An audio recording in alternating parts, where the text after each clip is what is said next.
It's been said before, and I'll say it again. Nobody circles the wagons like the Buffalo Bills. So where would you rather be than right here and right now on the Ralph Rant? Let's go. Welcome to the Ralph Rant, your source for hard-hitting Buffalo Bills takes. Now, here's your host of the Ralph Rant, that veteran watcher of generations of Bills teams, the prophet who predicted Josh Allen's greatness, that opinionated so-and-so you've walked out on parties because of, the Ralph. Welcome to the Ralph Rant. Good evening. It's a wonderful Friday night here in Bills country. And of course, it's Bills country wherever you may be because you're a Bills fan. So, good evening to you. We get right to your comments here early on tonight. First of all, Woody XP is here. Let me know how the sound is. It should be good. Not bothering with headphones or any other sort of ear implements. I'm just listening to myself talk. Here's to you, Friday night. March Madness. Thanks, Woody. Thanks a lot for that. Appreciate the audio check. Don't know how it turned out. I was watching a bit of Duke and St. John's, which was a hell of a game. Duke looked like they were going to overpower them, though, when it came to the end. For once, I listened to the Sabres. I used to follow the Sabres when I was much younger. I just don't follow hockey now. But, of course, the Sabres have our attention with what they're doing. Number one in their division and bound for the Stanley Cup playoffs for sure. But I decided to listen to them tonight. And, of course, they lost 4-1 at home to the Detroit Red Wings, sort of my hometown team, I guess, because we're here in southeast Michigan. So, but anyway, I was thinking, I had a thumbnail up of just, some artwork with my mug on it I didn't think that worked out. And I thought to ask a question, which is the question I want to pose, is what I want to pose tonight. Does DJ Moore have the chance of being better than Stefon Diggs in a Buffalo Bills uniform? That's what I want to ask. And I think, and I'm not going to come at you with a bunch of statistics or even get down to speed, athleticism. We've both eyeball tested, both ball players, rather.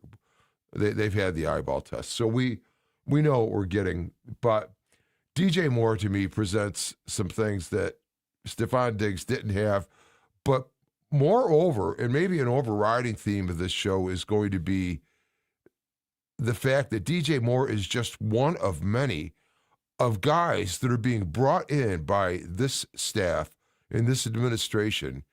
And all of these guys, to a man, every single one of them, are fucking dogs, man. They're bringing in some dudes. And I'm not necessarily talking about the biggest or the best athletes or the fastest. We all know that it's just like in show business. People think talent's the most important thing. Talent's about number 4. I don't know. I don't think it's that low in football, but I do believe that the Bills organization is bringing in a crew of dogs, especially on what's gone on with defense. But DJ Moore himself, this guy's a dog. There's a fearlessness, and I think there's a new fearlessness and hostility with this team that if we wondered what the attitude of the team was going to be and then thought we'd have to wait until the season started to see that, I think we're already seeing just by the guys that have been brought in. But I think this team is taking on an attitude, and I've got a list of stuff here. We're going to talk more about DJ Moore, but I'm not going to wait 20 minutes to get into your comments here because guys are in the house here. A few of you hanging out, loyal. I'm not on regularly on a live basis, and I apologize for that because regularity produces loyalty. But you guys are here, so thanks so much. Yeah, I know, Norm. I was going to start at 9 o'clock.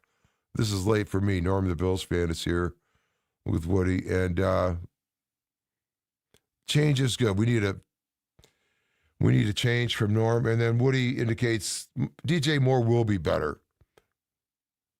Unlike Diggs, he won't be suspended or tied up with legal dramas. I don't think so either. I mean, if we're on DJ Moore, he hasn't played with the quarterbacks. I mean, he played with Caleb Williams, but I mean, that's Caleb Williams in his first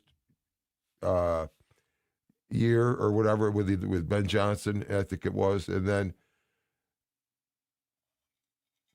DJ just I mean, he was playing with Carolina, of course, and it never just had the quarterbacks to play with, and I think playing with Josh Allen is going to make such a big difference. The few things I like about DJ so much, one actually is his durability, and we've had guys that have gotten hurt all the time. Like almost being able to count on injuries, even in the preseason, keeping a guy out. Even like, I think Shakir was hurt in the preseason and was slow to get out of the gate. DJ Moore has only missed 2 games in his career, one to a concussion and the other to COVID. Really durable. He's fast. He can get open. He's physical. He loves the ball over the middle.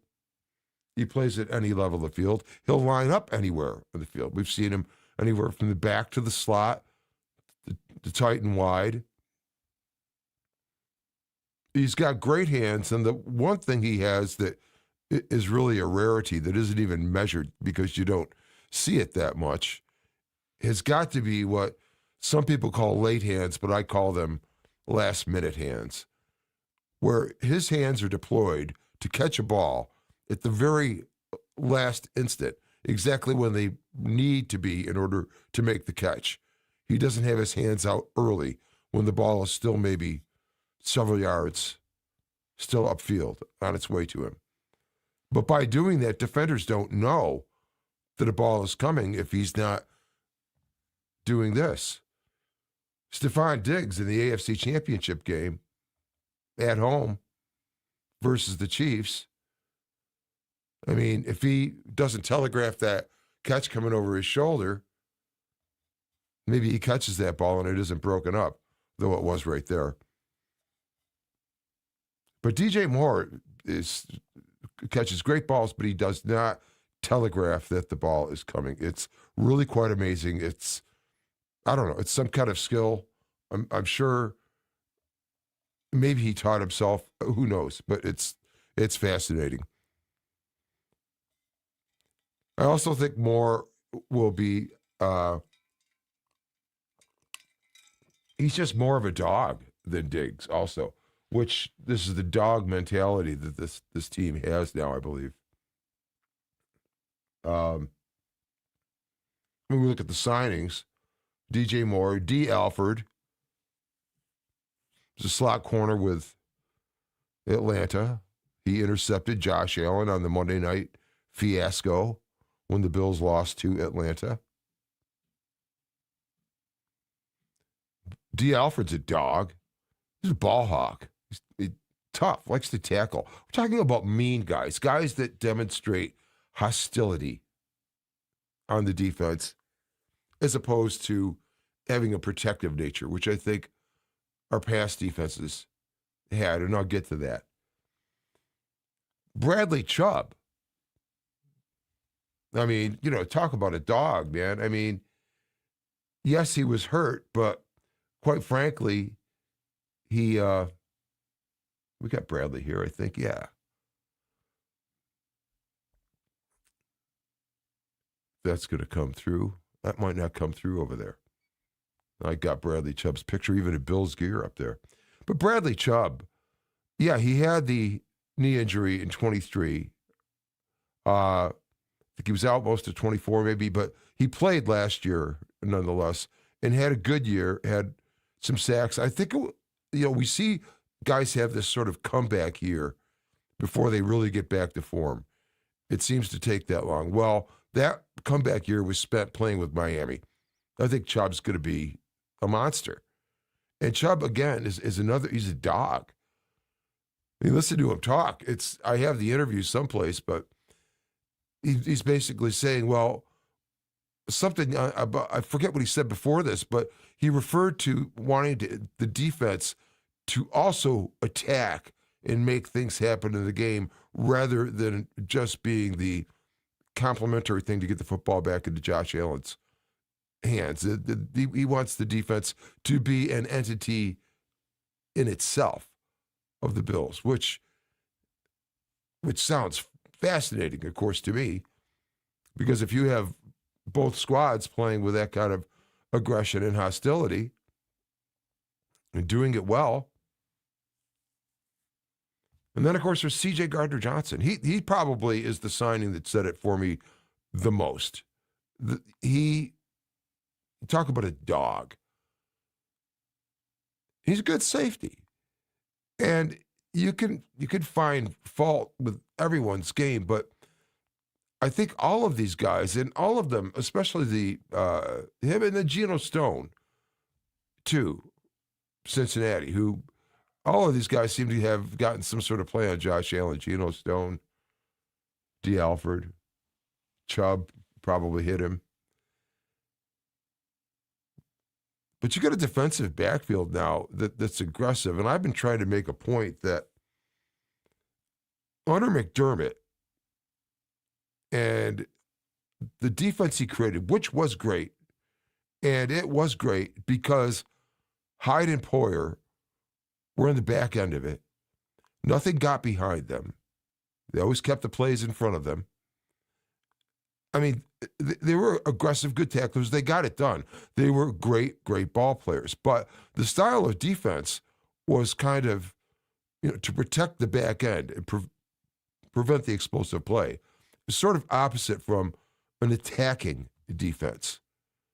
And usually the difference is just one guy, but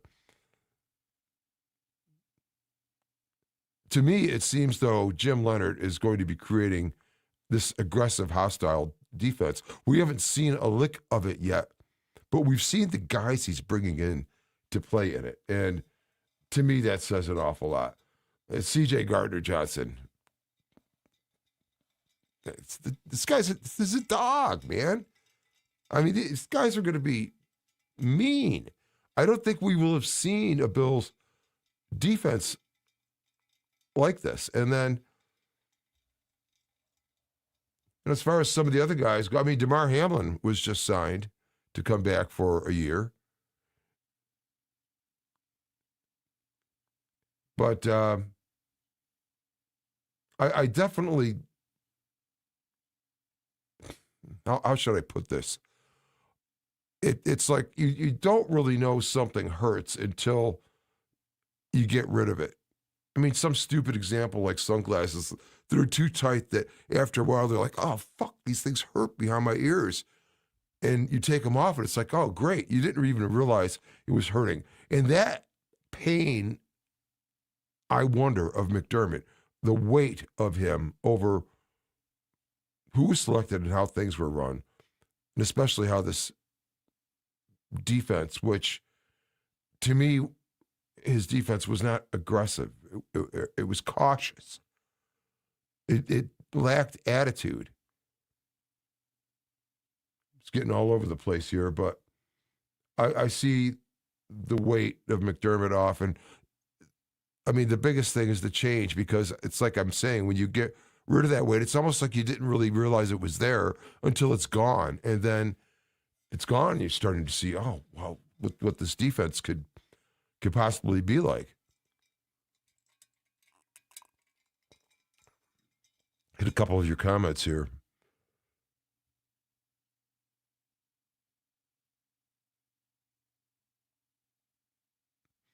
Not sure we got the players for Leonard's 3-4 yet. I think some free agents to come. Yeah, that's true. And I also think, though, that they are going defense Well, it depends on who's there at 26.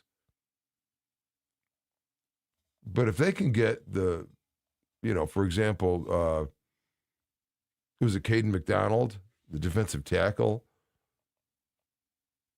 or Caleb Banks even. One of those big defensive tackles is going to be. I really like McDonald. And because as far as this defense goes, you need somebody for the nose. I hear people talking, and maybe, I don't know if the Bills are slotting Deion Walker is a nose. Deion Walker is not a nose. He's not a nose. He's like the 5 tech in this, one of the 2 outer tackles. He's got a nose for the ball. He's too tall and too high-hipped to play in the nose. And you get a guy that's like 6'2", 325. That's firmer on his and anchoring because it's leverage. He's shorter. He doesn't have the moment arm to push him over from on top, and that's what they need in there. And then, I mean, if the guys can play, you're pretty well set at 5 techs. I mean, you've got T.J. Sanders, Landon Jackson. I don't know if they're calling.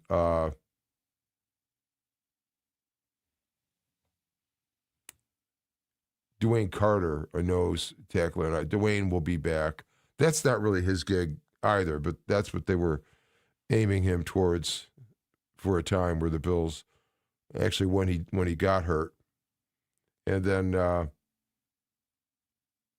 Daquan Jones, you could bring him back, but that's closer to a nose tackle. But I'm thinking they might draft a nose tackle with that 26th pick if one gets to one.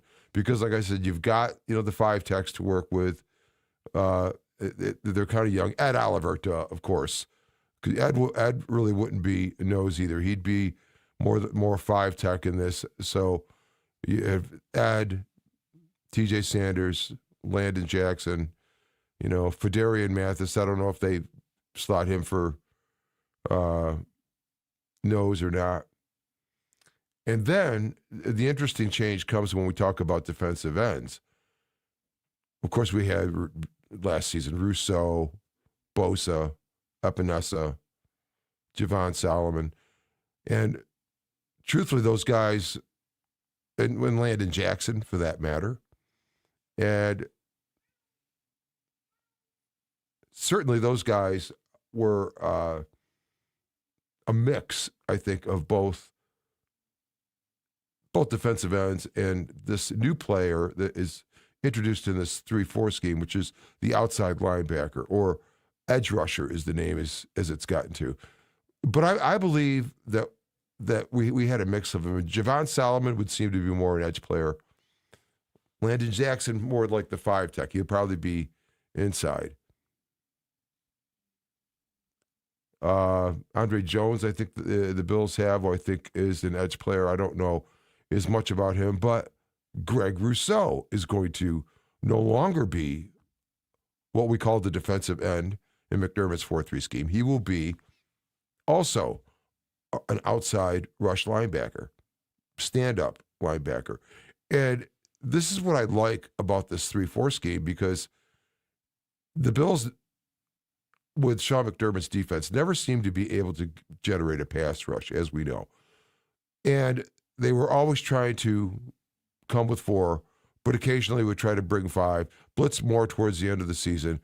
But when you're blitzing, what are you doing? You're bringing one of your 2 linebackers, or a slot, or a corner even. Christian Benford. I was there when he picked off Joe Burrow on the blitz. But that's how they're bringing that extra guy. In this 3-4 defense, the 4 linebackers, the 2 outside guys, are actually on the line of scrimmage. See, the dogs love that. The guys are on the line of scrimmage. You essentially have 5 guys on the line of scrimmage in a base package that can rush the passer. And the beauty of it is you have the right players playing those stand-up outside linebacker spots, is they don't always have to come, but you have the threat of 5. One could drop back, and you say could bring the low safety. There's a lot you could do with it, but what it presents is a better pass rush situation because you're bringing 5. The only way the Bills would bring 5, the 5th would have to be coming from off the line of scrimmage, off ball. But in this case, you've got 5 that you can bring. It's going to make a big, big difference, I believe. So, and they're staffing it with dogs. Could they get beat downfield? You're asking, well, they're going to play more man with this setup?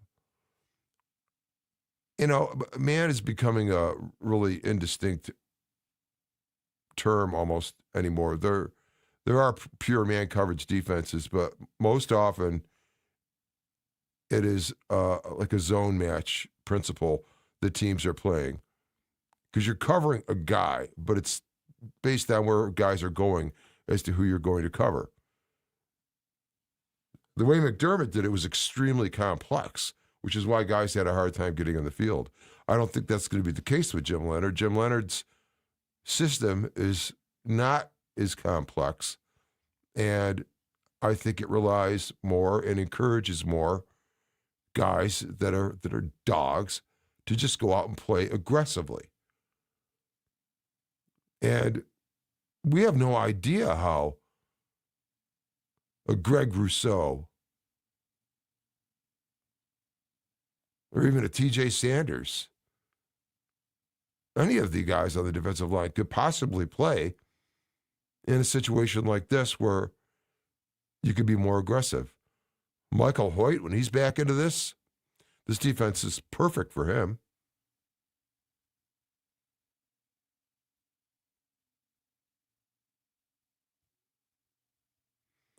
Then we check your comments here. Got a few of us in the house here. Let me know where you're coming in from. I like Chubb, but we need one more.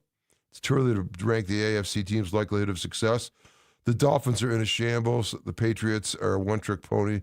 Quarterback and the Jets look weak still. Fume Drummer, I think you've just hit the nail on the head there. I mean, we could talk about it. The Dolphins are, doing is close to what you're going to call a tank in the NFL. There's never going to be tanking in the NFL. People are always going to be trying to win. There's too few games. Guys have to prove themselves to keep their jobs somewhere in the league. So you don't tank. By getting rid of some players, you can. But the Dolphins, look, that looks like it's going to be rough this season. The Jets, I don't know. The Jets didn't look impressive. What are they going to do at quarterback? I mean, Aaron Glenn just failed in year one with Justin Fields, who I understand now is the Chiefs' backup quarterback, if I'm not mistaken.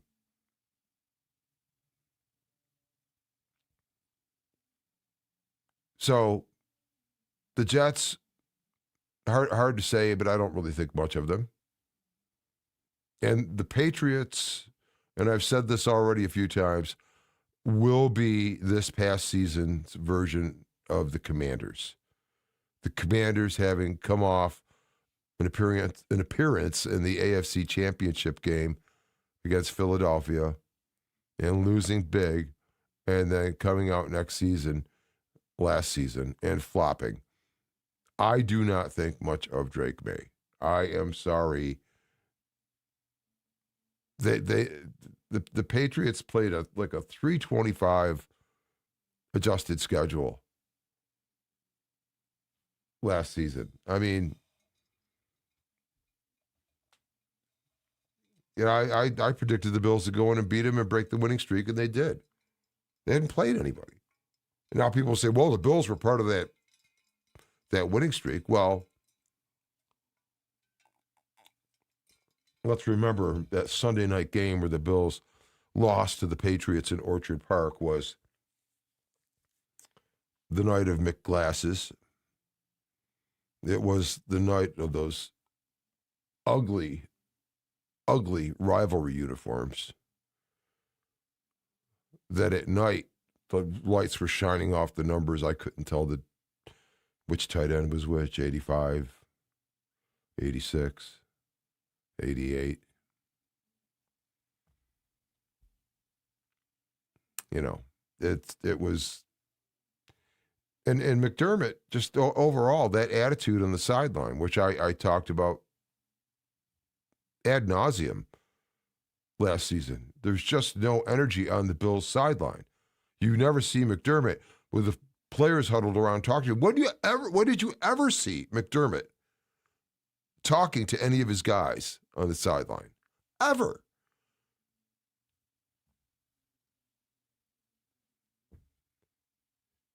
He had the huge fucking headphones like Snowy the Fuzz Bunny and the mic, and he never took them off.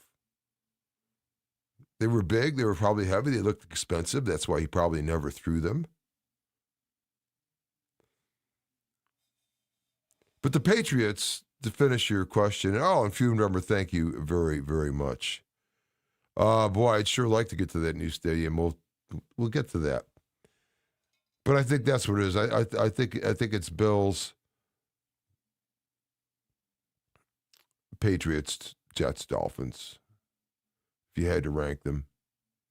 But I think the Bills win the division this season. This is just going to be so very different. And of course, they're in the new building, and I would love to get to the stadium in year one. I do not currently have plans established yet to do that.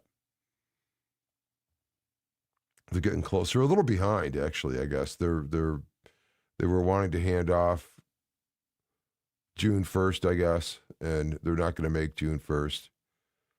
They got a lot of little stuff. They're going to be busting ass there all night, all summer, getting that ready for football, but it looks beautiful.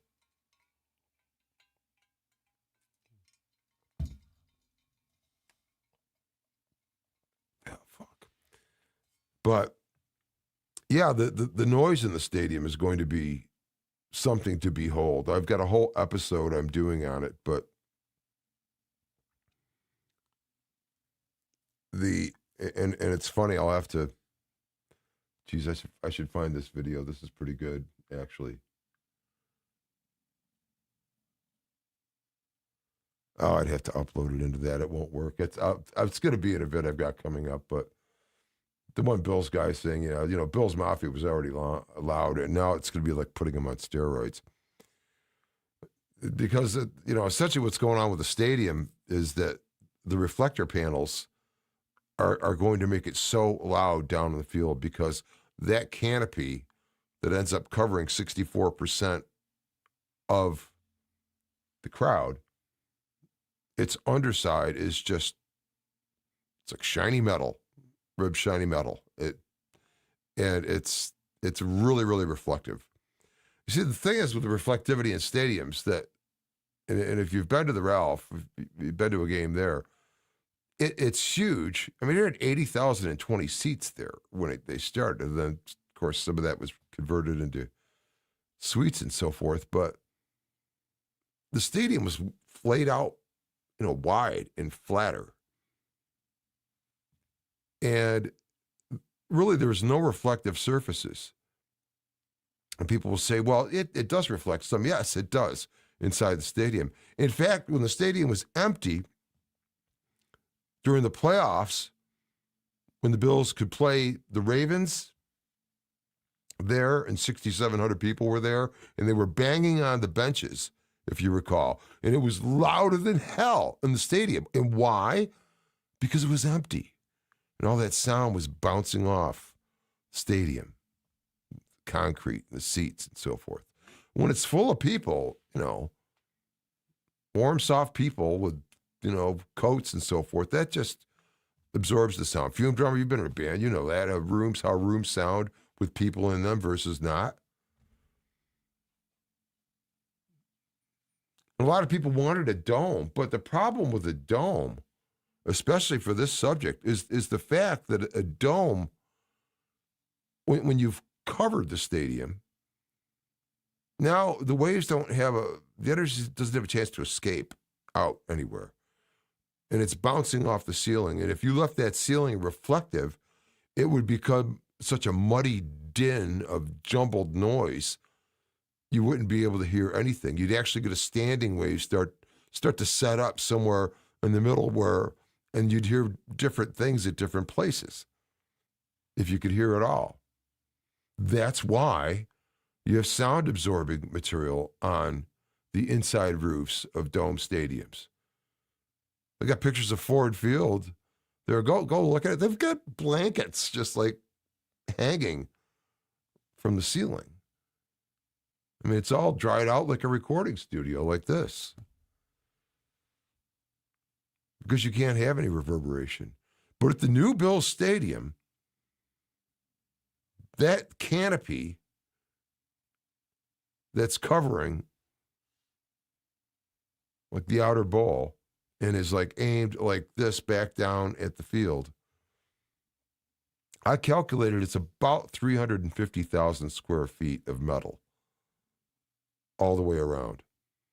And it's going to reverberate those waves back down. And because the people will hear themselves and other people with sort of like this first reverberation rather than this bouncing muddy type of thing, it's going to make them even wilder. It'd be like a guitar player getting a new amp.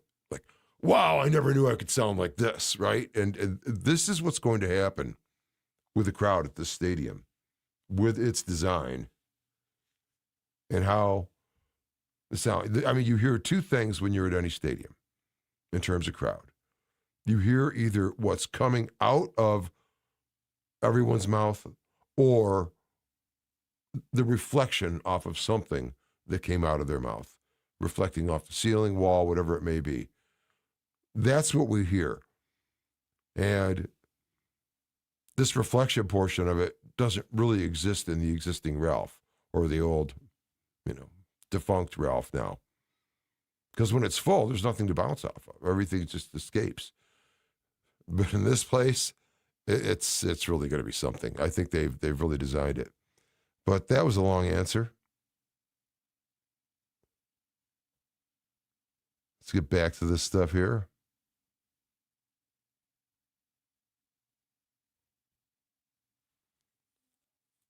Norm, the Bills fan, is talking about Concepcion. Oh, you're fine. I hate voice to text. No, do not trade up. You're not trading up. I don't think you're trading up for anybody. And I don't know if you're going to trade for a receiver with the more trade. I mean, your room, they also just signed Trent Sherfield, who was here in 23, you remember. And Trent had been with Miami. He is he's a good run blocker. He's a good special teamer also. And so they've got him in. And I don't know if they're planning on drafting a receiver. I don't know. I think if they trade out, they might consider it. But I still think that they need to get either a nose tackle. I know there's a lot of talk about them also drafting C.J. Allen, the linebacker from Georgia. But Allen, you want Sonny Styles or Arvell Reese. I'm not sure about it, but I think the nose tackle is really where they need to go. And the reason I say that is that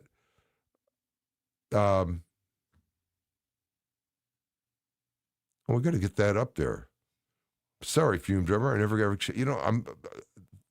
I haven't done this for a while, so I've got to get your chat up there. So that's got to stay up there for a bit here. Thank you, sir. But Jim Leonhard has made it quite clear that his number one priority on defense is to stop the run. And frankly, we're looking kind of at a Rex Ryan school of defense situation here, because Leonhard played with the Bills, not with the Bills. Jim Leonhard was with the Bills, but he was with Rex Ryan when he was on the Ravens, and then Rex Ryan moved off to be the head coach of the Jets. Jim Leonard came with him there. Jim Leonard was under Rex Ryan for 4 years. And then when Jim Leonard got out of football, he went and coached in Wisconsin, basically took his version, the Book of Rex, to Wisconsin and ran it to great success. And then came right out of there and was with Denver for a couple of years because, Sean Payton spotted him. And then I just can't say enough about the assistance Brady has been getting. The Pete Carmichael Jr. also, just listening and watching his press conference, it's just a different feel with Brady as head coach. And I don't need to go deep as to why I think it's so different. I think McDermott was very tight, though. So, yeah, we'll have to find something around here and call him Snowy. Put him in the opposing team's colors. Curious how the wind will work in the new stadium when it's really ripping in the natural grass. Yes, they got heated systems, but Mother Nature. Well, as far as the heated systems, the field will not freeze. That's the idea. I mean, snow would be able to collect on it, but it would melt. But it's not like it's like hot. It's just prevented from freezing. And they have grow lights on it. The field's going to be great. I've heard people talk about, it's not going to last. No. If you saw the thing, these dudes that did the field, I mean, it's intense how much work was done beneath that field. Pretty amazing, actually. But then, as far as the wind goes, I don't think you're going to feel any wind down at the field level on the windiest day. They just scienced that out of the equation. I mean, and we've all seen the stadium. It's got the canopy on top, and it's clad in the panels that all have hundreds, thousands of little cutouts that are actually the Bills' charge, the stripe that's on the Bills logo, like we can see on the neon sign back here. They're all that shape. But the whole idea is when the wind hits this building, it diffuses the wind, especially at the boundary layer where it's right next to the wall. It creates a lot of eddies and vortexes, and it prevents the wind actually from kind of slipping over the structure, hugging it, and going down inside. And then once it gets up on top, you've got the cornice around the top of the stadium that's shaped like that, this sort of thing, and then you've got the canopy which dips down and comes back to catch the snow, but it has to change direction again. What they expect to see on a windy day directly above the stadium is just a bunch of turbulence, it going every which way, but no sustained direction, and it just that top of the canopy, just to get a feel for the size, is 161 feet above the field level. It's way up there. The Ralph was dug into the ground. This place is too, but on either end, the stands at the old stadium just came up a story or two, especially when it was built above the grade level. The wind could just come splashing over that right down across the field. That won't be the case here. So it's gonna be awesome.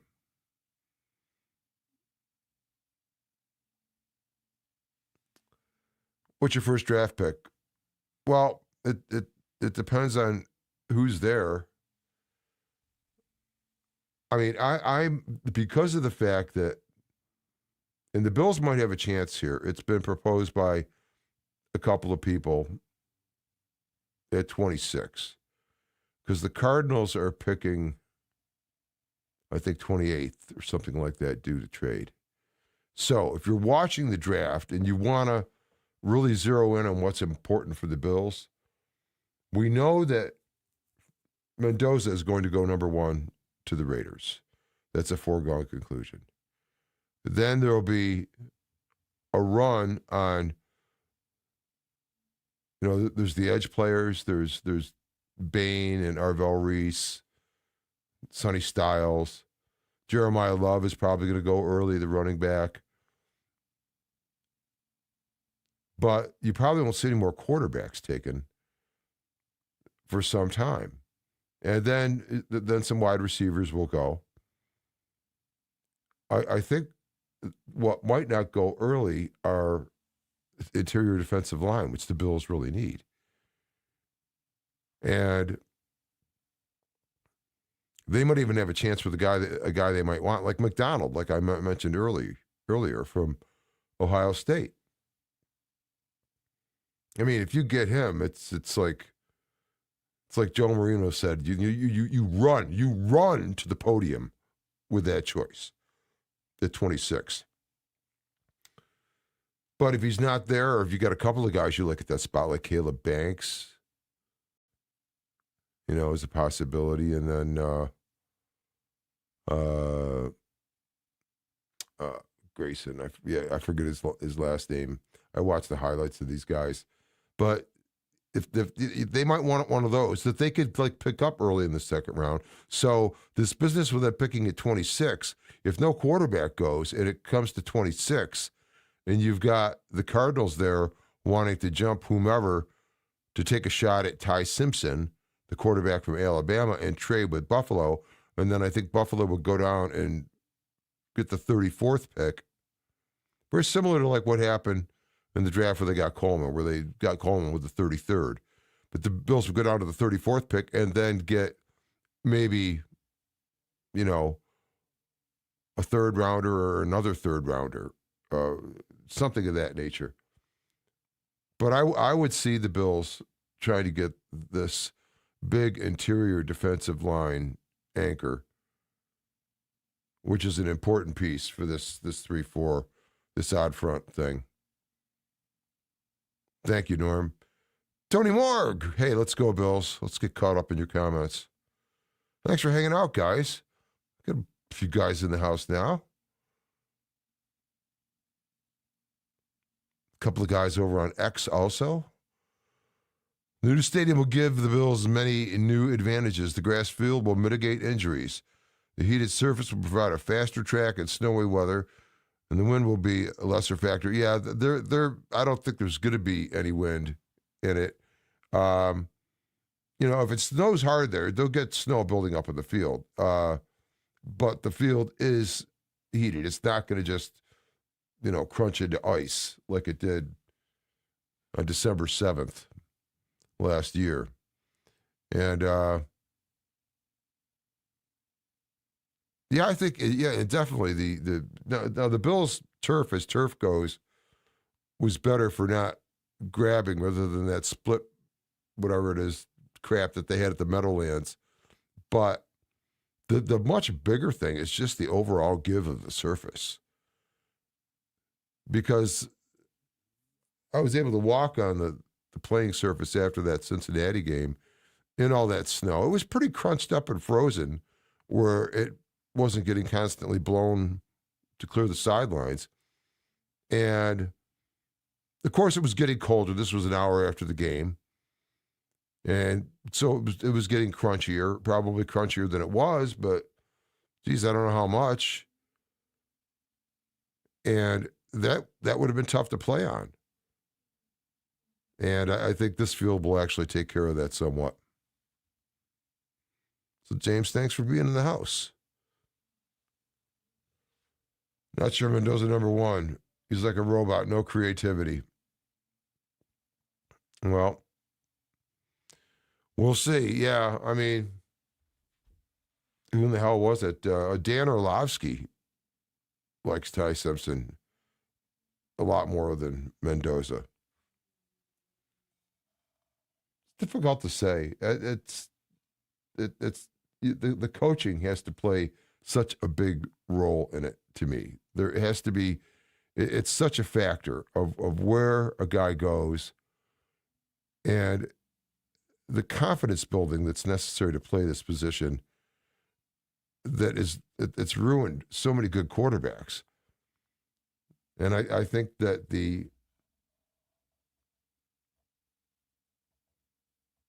I think like I've said a lot, I think the talent, pure raw talent for playing football, there's a lot of talented guys and so forth. It's just, and the, up at that level, there's not, I mean, everybody's good, everybody's big, everybody's fast. So there's just more to it than that. And I think at quarterback, it just takes a special thing. And so many of these guys don't get it because they're drafted into shitty system. Now who knows? Maybe Brady's got his hand in it at the Raiders and it'll be better for Mendoza. Or you have the situation where a better team does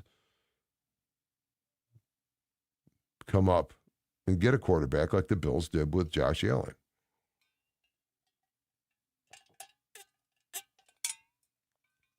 It's fine. Bills, it had a handle, which is parted company, regrettably, but the etching is still in fine shape and it keeps beverages rather cold. Quite nice. So thanks, Norm, for that. Donald Ohina is here. Go Bills. Yes, indeed.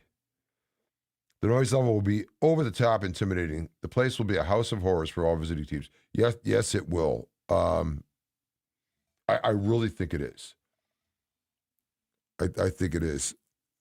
Because the fans are just, it's not only the physical setup with the canopy and the physics of it are amplifying things by giving this clean reflection surface to add to the sonic mayhem.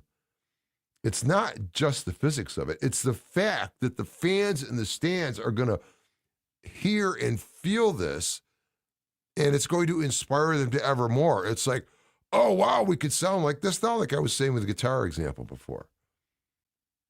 And it's going to energize them because it's going to be like an instrument. Oh, we have an instrument. We can be loud now. Oh, I definitely think so. It's going to be a lot of fun.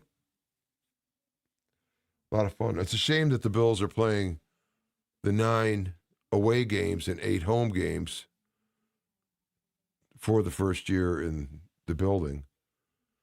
I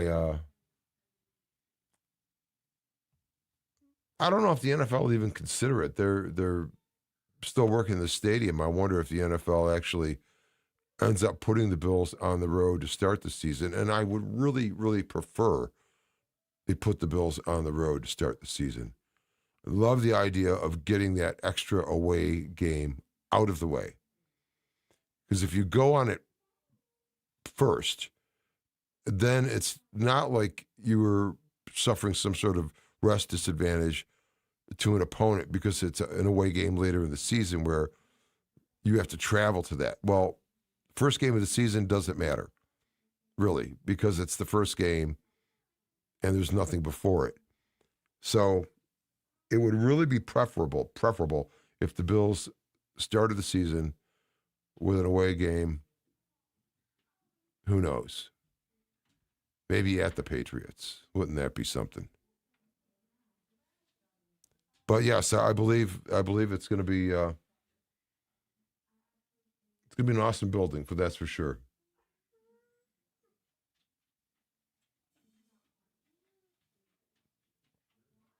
So, very excited about the defense. I'm excited about the offense, though, also, because I think Pete Carmichael Jr.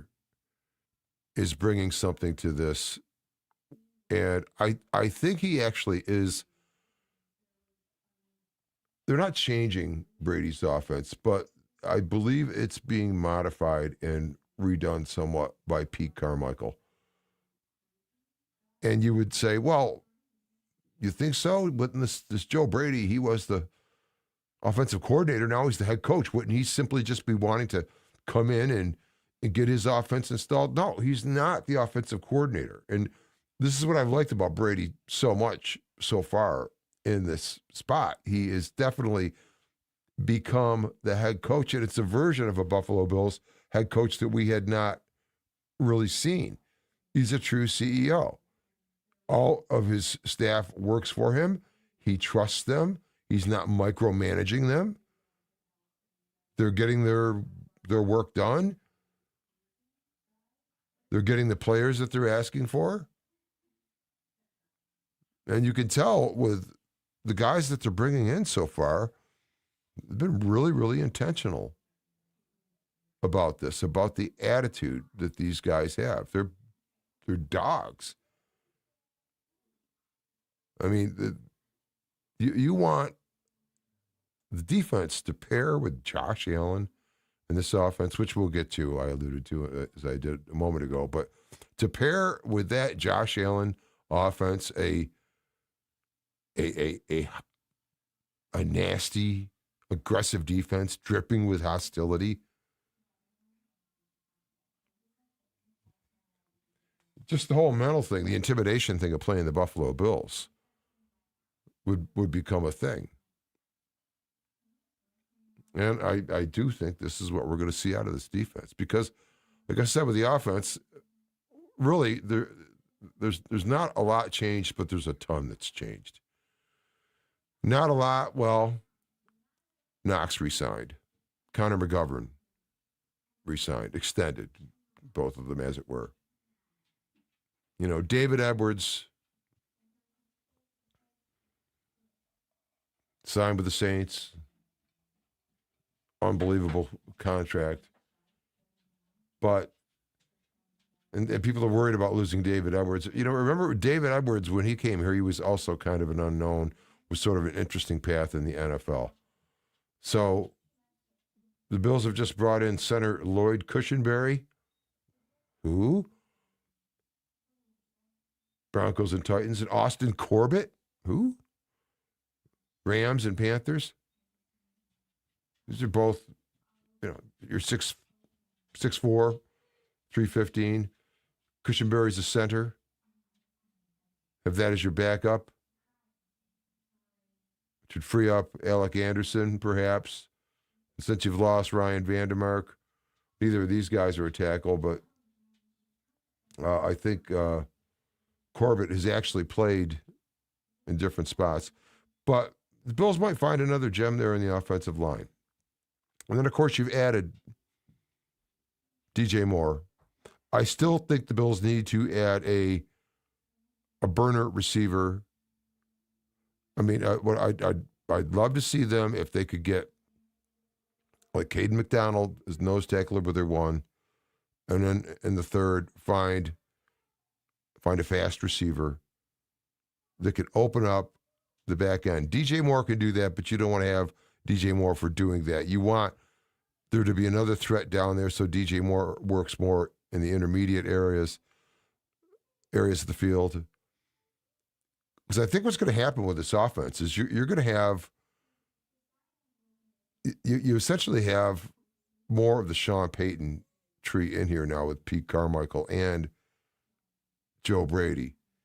But that offense that they ran, I mean, the West Coast offense of Sean Payton's, really designed around Drew Brees. It's a timing offense, accurate quarterback, quick drops, X number of steps, a hitch, throw. Guy's going to be there. But frankly, I think guys like Drew Brees and even Joe Burrow, as another comparison to this, I think are technicians. They're technicians that operate a fine-tuned piece of machinery, doing so with well-practiced actions that are designed to get the results every time. Josh Allen is not a technician. Josh Allen is an artist. Now, artists, in order to be really creative, need to be free and relaxed and so forth.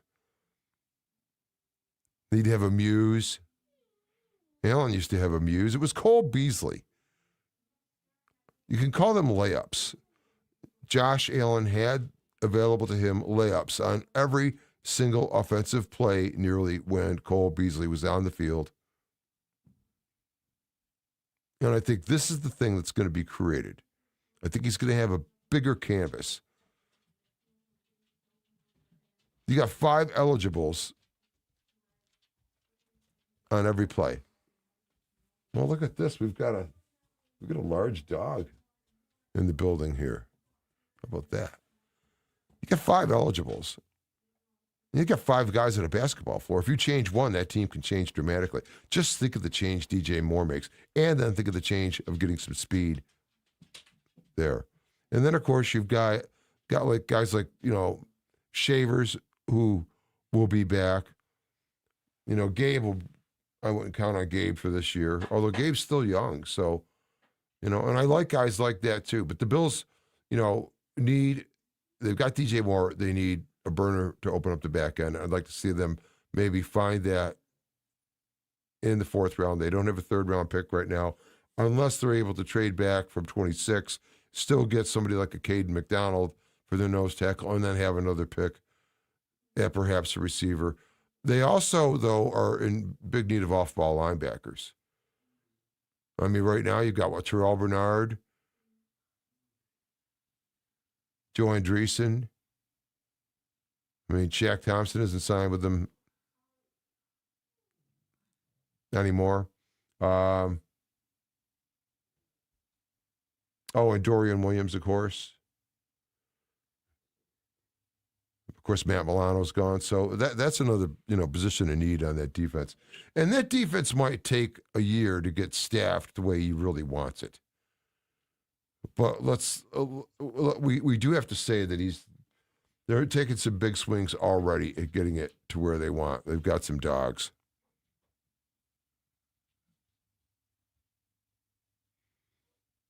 All right, let's get some more of your is there James Payne, the noise level? Yeah, we got to that one. Donald here with a talk about Cleveland possibly trading Garrett. How about sending him 2 1s and Ed Oliver kick that can down the road with Dawkins' extension to open up more cap, and it could work? No, I would not do it. There's too many good edges coming out, and I don't know. It's got to be the kind of player that Jim Leonard wants, but no, there's no way you part with 2 1s and Ed Oliver. And as far as the Dawkins extension goes, they haven't done that yet, if you notice. And, it's been observed by some people who know that, he had a very bad year last year. And he's got to get serious, I guess, about, what he's doing, be in shape, ready for the season. We'll see how he's reacting to this new coaching situation, but it's believed that this guy could play well into his 30s or late 30s. He's just athletically a monster. So, yeah, an extension at some point I would think would be coming. Maybe they keep that in their pocket. I just don't see him making a big trade like that for Garrett. And in reaction to that, Garrett won't be traded because of the massive dead cap hit. Cleveland is still in cap hell and got no quarter and with a no-go quarterback. Well, it sounds like Watson's going to play from what I'm hearing at Cleveland. I mean, they have to. They're still paying him. Oh my God. How much time do you spend analyzing the Bills and football in general? Is it cramping your real job? Well, I'm kind of like semi-retired, actually. My real job is designing and editing a banking magazine, a print magazine that goes out every month to like 8 or 9 Great Lakes states, all the banks essentially. And that is not a full-time job. A few minutes a day and then a few hard days at the end of each month. So no. And I also spend time trying to learn more football too. And I have a special interest in defense. No, we have a cat here. It was a dog. Interesting. They like the studio. But no, it's not cramping a real job in that sense. But I need to spend more time actually on this, more time making vids. I've been kind of away from it. You know, there was that little bit of postseason hangover when there's no more football, and it was the Patriots that were there, and the way the Bills came out. Is this a real Buffalo Bills show? Oh, no, I'm just kind of, it's all a green screen. I've just faked this background in. No, it's all Buffalo Bills. Thank you very much. Are you a real Buffalo Bills fan? The Bills aren't going to Europe this year, are they? I hate the games in Europe. No, they're not. And they won some sort of points with the league in that regard, I think, by taking Hard Knocks last season. Because the Bills were the very first competitive team to go and do either the preseason or the full season Hard Knocks thing. It's normally, before that, it was just, if you had been in the playoffs one of the last 2 years, you weren't eligible for it. So you keep your great analysis going always. Did you have a brother that played for the Giants? Yeah. My brother Mark, he was with him for training camp. But he played in the Hall of Fame game under Parcells. And that's when the rosters were 49. He should have played in the pros, actually. I guess the Bills wanted him, invited him into camp next season. And although he was playing guard, he was like 6'5", like 275 at the time. So really, he'd have been a great tight end. Great tight end. But yes, indeed, that's the case. And what we're talking about doing, because both of my brothers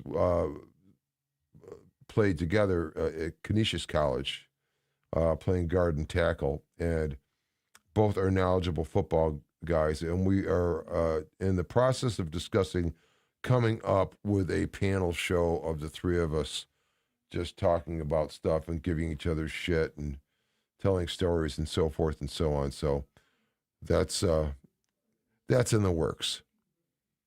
Yeah, no overseas game this year for the Bills, James Payne indicates. I hit the like button. Thank you, DJ37N1M. Which I hate what YouTube has done to those handles. And indeed, if you are new to this channel and anyone else, please go ahead and hit the subscribe button. It only takes a nanosecond, as we say. I'll be very grateful to you. And I'll, of course, as always, share the video if you care to. Of course, like and your comments, which are the most fun. But indeed, subscribe to the Ralph Rant, and I'll give you my kind of opinions all offseason as we approach this. But I think the Bills are very much a Super Bowl contender. And I think this whole thing, offensively, it's going to turn Allen into the artist that he should be, because he's just going to have more colors to paint with. There's going to be more opportunities for him to get rid of the football, and on any given play, but also on a series of play where it's orchestrated, where Joe Brady is driving this race car offense that Pete Carmichael has designed and calling the plays. But see, Brady will now be on the sideline calling plays. You can go talk to Josh. Watch what happens. Watch all the coaches that start talking to players on the Bills sideline when you never saw it happen when it did. You know, when a couple of guys would go over to Josh, they'd sort of like whisper like they were Secret Service guys or something talking to him, rather than just like, nobody ever got in Josh's face like, you know, Josh, what the hell was that? Why didn't you just go down? Why did you hurt your foot?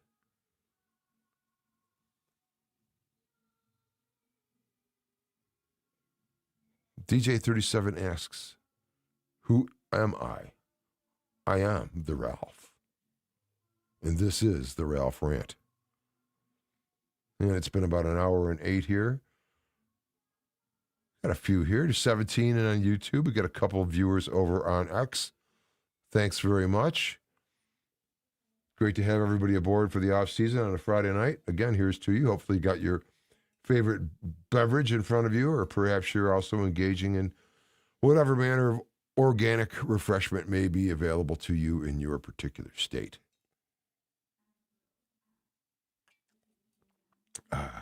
This is fine. It's very cold. It's actually just a little white wine, but tastes salty. My daughter, whom you guys know, some of you from the podcast, actually with me invented a new drink, which is really cool for parties because it looks like a cocktail, which is putting the juice of 1/2 of a lemon in a glass of Pinot Grigio white wine, which makes it kind of more opaque, and with a couple cubes of ice in it, it looks like a cocktail. It looks like a gimlet or something. But it's actually weakened even more than just being wine because now it's got lemon juice and ice in it. It's good stuff. Give it a try. That's who I am. I'm the Ralph. I know this is off topic. How do the Steelers let Aaron Rodgers waffle about playing next year when free agency started? Is he committed to playing this season? Oh, he's such a diva. And, I don't know how he's feeling. He kind of, I don't know. He didn't lose Tomlin his job, but you knew Tomlin wanted him, so Tomlin was going to be attached to that and go down with that ship, and as well he did. But, besides the free agency, I mean, who was really available in free agency as quarterback? Kyle Allen. He's back with the Bills. They'd already run the course with Mitch Trubisky. I mean, I don't see them going to pay Kirk Cousins. Although you never know. I hope Rodgers goes there because I would not want to see anybody getting in the way of the Bills being able to trade away 26 to Arizona so Arizona could pick Ty Simpson. So we want Ty Simpson to stay on the board until 26 when it's the Bills' turn. Because hopefully someone will come calling for pick number 26 to take Ty Simpson. Unless the Bills just have somebody, on the board that is, again, Caden McDonald, the serious dancing grizzly in the center of your defense. That's something that's got to be nailed down. I think, I think you could re-sign Shaq Thompson as an off-ball linebacker, and he's going to be effective in this. And there's other guys out there still that, that might be waiting, and they might be waiting for some June 1st stuff. But,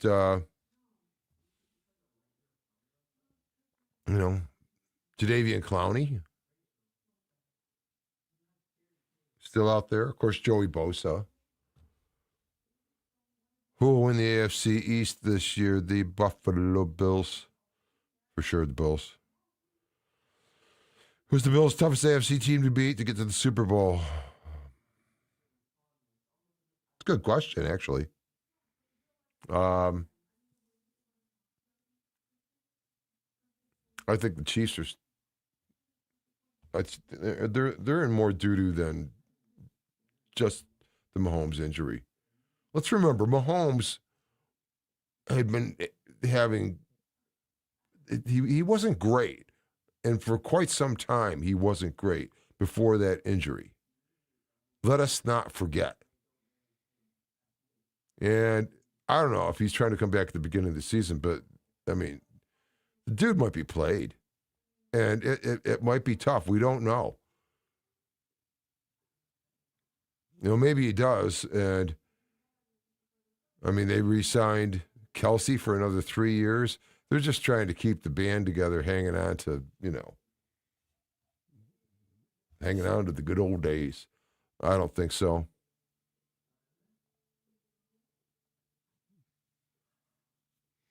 The Bengals, I don't know. And the offense is good. I mean, the Ravens with Harbaugh. Oh, no, the Ravens had Harbaugh. The Ravens with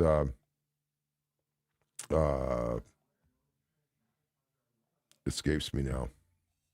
Good Lord. Somebody will remind me. They have their new coach, and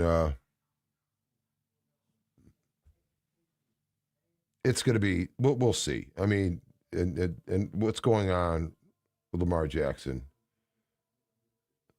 We'll see. I mean, they had a rough time of it last year, so we'll see if they can bring it back around. But DJ, I'm trying to figure out who that might be. I think it's the Bills to win. I mean, Denver for sure. The Chargers. I mean, the West could be decent. Jacksonville and Houston, although I don't think C.J. Stroud's worth a shit. So, technician versus artist. It seems Allen is at his best when the play blows up at the start. He can improvise like no other ever. Indeed. And that brings up a great point, Fume, because if you can improvise, you can't be planned for. So if Carmichael is able to use the Sean Payton concepts that are going to do, a number of things, I think there'll be more interesting route trees. But one huge thing that will be different, other than DJ Moore, of course, in terms of what the Bills' personnel is certainly going to be the involvement of the backs in the passing game. And Bills have had the backs in the passing game. We've seen Ray Davis do great. Ty Johnson, great third down back. James Cook, even with a couple of great drops, but he's been open a lot. I think you're going to see, though, the backs used a lot more regularly. I think this offense is going to blossom out. I think there's going to be a lot of choices for Josh Allen. And I think those choices aren't going to be just set up by the scheme on that particular play, but being set up from play to play by this offense. And it's said that Carmichael has the propensity to run basically the same play out of various formations. And it's about deceiving. And then that comes to this business about having guys that are versatile. If you got a DJ Moore that can line up in the backfield, what kind of thing that is? Or, how long has it been since the Bills have had a jet sweep? Or how long has it been since the Bills have had a Cole Beasley / Stephon Diggs that is just always there for Josh Allen? And if you can get a couple of guys that are just always there for Josh, I mean, it could be like, the greatest show on turf again, except it's now going to be grass. But yeah, I think that's where the offense could go because it's not changed much. And you're returning most of the offensive line. The Bills didn't have anybody left guard when they brought in David Edwards. So see what happens with this. And then DJ Moore comes in. There's really no other changes. Backfield is the same. Rest of the receiver room, largely. Trent Sherfield is in here, but that's mostly special teams. But the defense, of course, is quite it. And then the other thing I've got going for me is my first cousin, Chuck, is a spitting image of Bills special teams coordinator Jeff Rodgers. It's freaking scary. It's funny. Come on, DJ 37. Who do you think wins this division? Let's go Buffalo. Jesse Minter, thank you.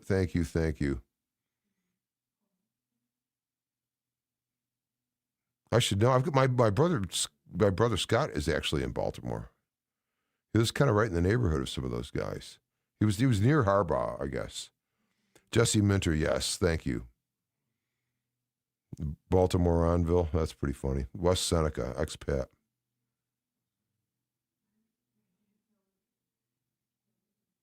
All right. Rumors said McDermott interviewed at Ravens. I think Sean reserves the next year as a DC with a contender. Yeah, I think that, but, you know, it could be a tough thing with him sitting out the year because if Jim Leonhard comes in and turns this thing around, and of course it's a philosophy change, it's a scheme change, but if he comes in and turns this around with what McDermott couldn't do for years having Josh Allen, I mean, that seems like that would almost hurt McDermott's rep more by having that occur rather than going out and getting something. But I could see where he, wanted to step away from it for a year. But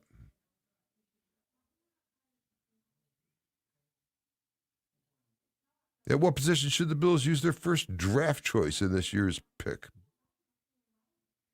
Well, I wouldn't call it at what position. It's, the best ball player that is available for what they really kind of need. My preference, truthfully, is that, it'd be great if they could get the trade out of 26 and go a few spots and still get one of these nose tackles. But if they stay at 26 and say Ty Simpson's already gone, and so the quarterback lure isn't there for somebody to trade with Buffalo, and if Caden McDonald is available, just go get that done. Go get that done. Get that guy in the middle. And again, I said this earlier, and I think it's important because Jim Leonhard has stated, again, that the top priority of this defense is to stop the run. And in order to stop the run, especially in an odd front defense, you really need the good nose tackle. Who's probably going to be like a two gap guy. I don't know. They'll do unbalanced fronts at times too. They'll do a lot of different stuff off of it. I mean, they won't. Like most of these defenses, they'll only be in their base like 30, 40% of the time. But the thing is that when it's different, it won't be. I mean, the Bills nickel was always bringing in a smaller guy.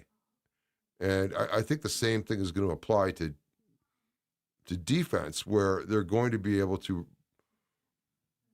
run the same thing out of various formations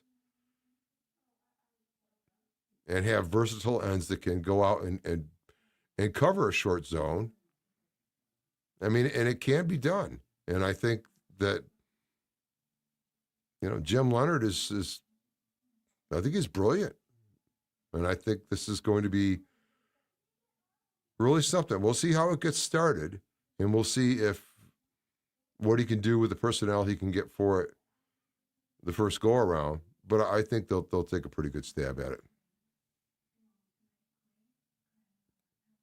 So at what position? No, that's just whatever guy you're going after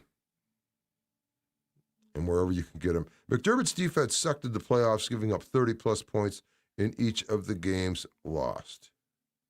Yeah. Because the defense never attacked, and because of that, it always ended up being that the intensity of the playoffs drove these games into territory that the defense hadn't experienced, because it was a protection style defense. It was preventing explosive plays. It was trying to make an offense work its way down the field. And because the offense is running more plays, there's more opportunities for them to make a mistake. And that whole defense, it was never aggressive. It was like protective. It was protective. It's like, and in the pass rush they did have, I mean, the guys just always ran upfield, just ran themselves out of the play half the time. Past quarterbacks that would duck back inside. There was never any, sort of inside pressure. So, but yeah, that's exactly what happened. Rumors about Aaron Rodgers wants $30 million to sign with the Steelers. Fat chance. Well, that's about half price for good quarterbacks these days, or, well, a little more than half, I suppose. But at any rate, that's what's going on. What else do we have here on the list? It's like, how many defenders did Brandon Beane get that gave Josh Allen a hard time last season? Geno Stone, Cincinnati Bengals, Bradley Chubb, Miami Dolphins, D. Alford, Atlanta Falcons. Yeah, we're seeing the weight of McDermott being lifted already. And I think this offense is going to develop into something, too. I don't think we look at it as much because so many people are returning, and there's the sense that, well, the new head coach was the offensive coordinator. That's a no-brainer. We're just going to do the same thing we were doing. I think McDermott was stepping on the offense quite a bit, to be quite honest with you.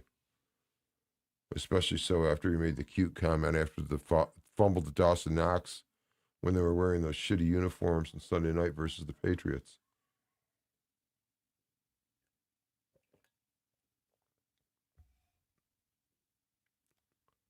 Yeah, I think I hit just about all my points. And what else is going on?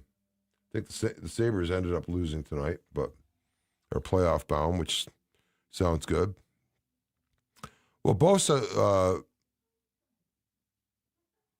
Bosa's contract expired, so he's a free agent. He has not been signed by anyone else, and the Bills have not signed him yet. And that's the case with Matt Milano. It would have been with Taron Johnson, except Taron Johnson, they were able to get a draft pick in a trade to the Raiders. So, yeah, Bosa's a free agent, he said. As DJ says, Samuel in the house. Godemar Hamlin, yeah. Sorry, I'm a newbie to what?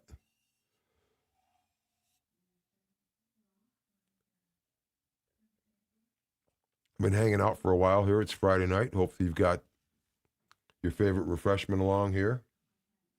Hanging out. Make some comments, make some noise here.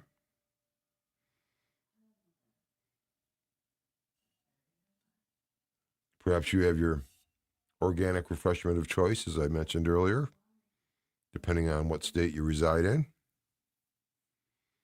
But, yeah, we've been hanging out for a while here. Yeah, we've got some more numbers here now. A lot more in the house. If you're here, just let me know where you're hanging out from. And certainly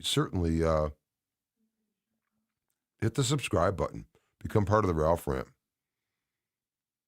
Got a couple of videos coming out a week now, and we'll be going live, once or twice a week in the evenings. I need to set up a good schedule. Have not done so quite yet. But yeah, this offseason's been a blast so far. I think Terry made the right choice. I think DJ Moore is going to be better than Stephon Diggs. I think this will be the first time we've seen an aggressive defense since Bruce Smith and Cornelius Bennett. I think this will be the first time we've seen a running back screen game since Jim Kelly and Thurman Thomas.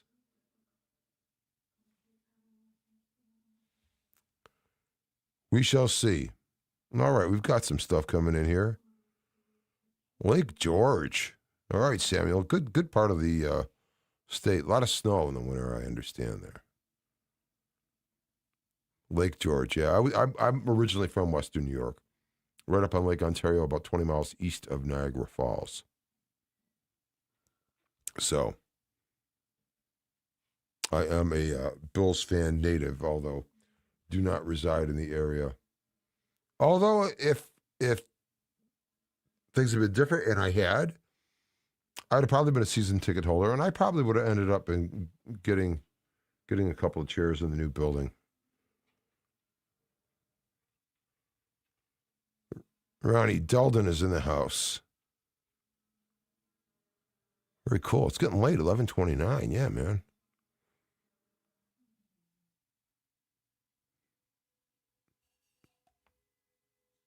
Thanks, Ronnie. We're talking Bills. We've gone over most of the stuff now. I'm just babbling, but again, I'm excited to see what the Bills' sideline is going to look like this season in the games. I think that's going to be as dramatically different as what's going on in the field, because I think there's going to be verbal communication, face-to-face, man-to-man, going on the sidelines in these games, where we've not seen that really in the McDermott era. Really, we used to see Dable make noise on the sideline, but we saw what happened to Daboll. I don't think. I honestly don't think McDermott likes that on the sideline, and as I said earlier, he doesn't. I mean, he wears the headphones the whole time. I mean, but now Joe Brady's going to be on the sideline calling plays.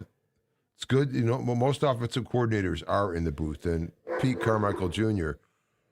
Boy, the dogs are making some kind of noise. Are those Jets fans at the door again? Tell them we're not interested in anything green. Sorry. Where the heck was I? I forget. But at any rate, I think this team's going to be a lot of fun to watch this season. And I think you have the added thing of the new stadium, and that place is going to be sick. That place is definitely going to be sick.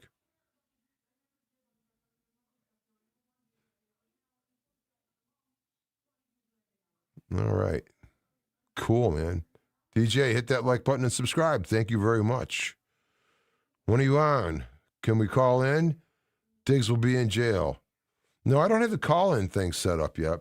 And I don't even keep a regular schedule yet. I'm pretty terrible about it. But the later in the evening thing does seem to work. I was going to go on at 9 tonight, but I updated OBS the other day and a setting changed, which confused me, and I had no audio, and decided to postpone for an hour. So we'd usually be on a little bit earlier.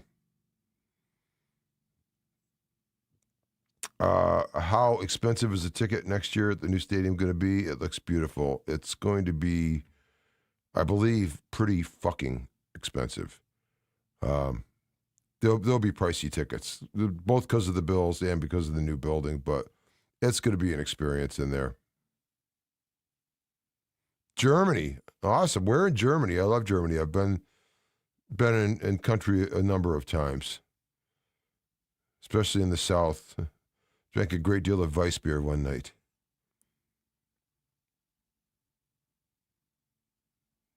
Bills. 2 new safeties, yeah. Well, that was my thing a couple of shows ago. I'm calling them unsafe because it's an attitude now. Because Cole Bishop is a hammer.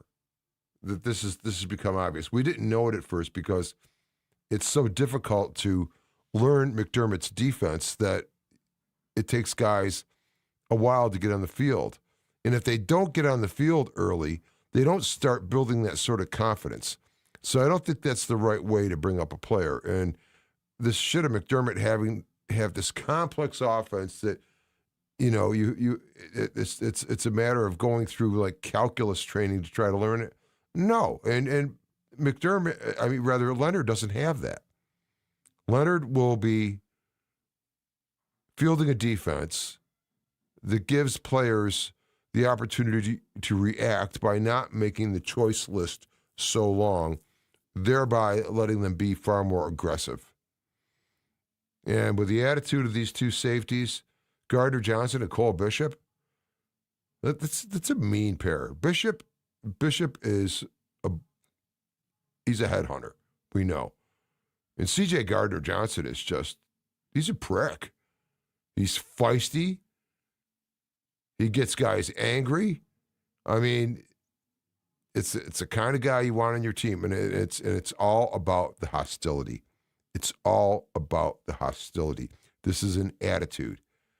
And guys are being brought in that have this attitude, and I'm not sure there's any way to measure it unless you really know it when you see it, and you see it. 2 new safeties, new coaches. Yes, indeed. New sound system.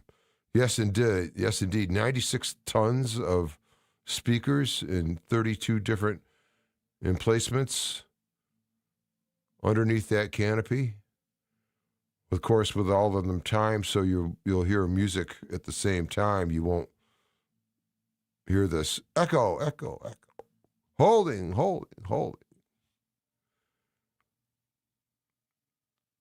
Yeah, I'd definitely be able to hear in this place. I was there for that Cincinnati game. You can't hear shit in that old stadium. But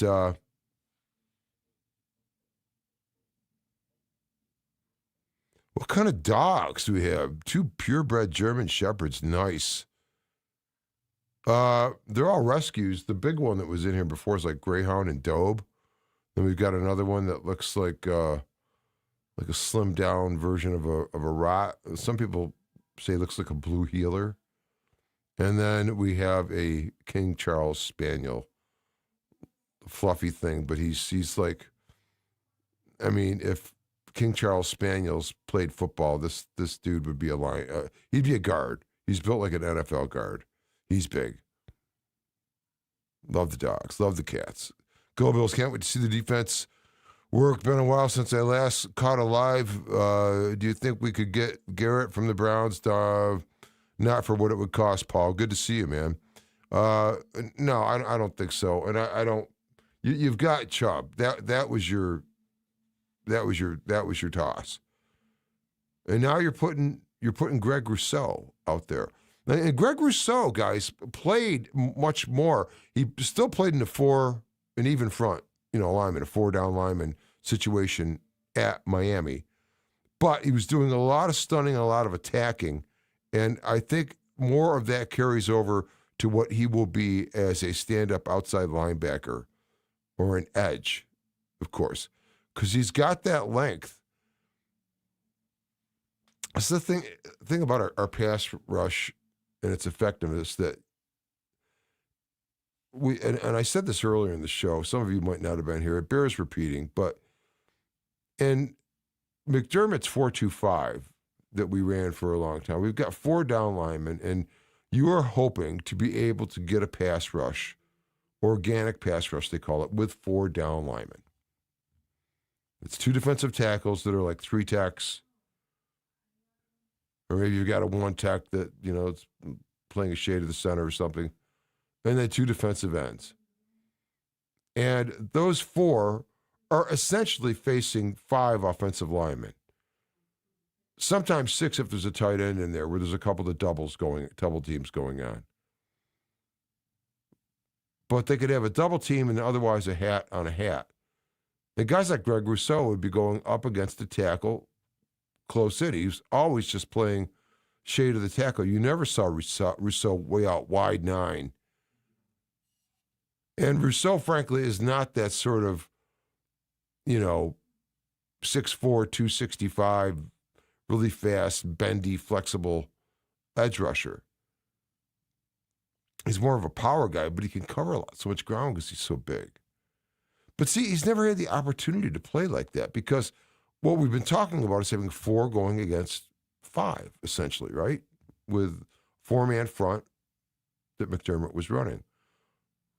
And so you're going, well, where the hell are you going with this? Because now they've got 3 down linemen, not 4. Yes, but they've got 2 stand-up outside linebackers. So they've actually got 5 guys on the line of scrimmage. And in the past, like I said earlier, when the Bills wanted to blitz, if you're going to bring a 5th, it's going to be somebody from off ball. Bringing a corner who might not be off ball, but boy, he's way outside the hash marks.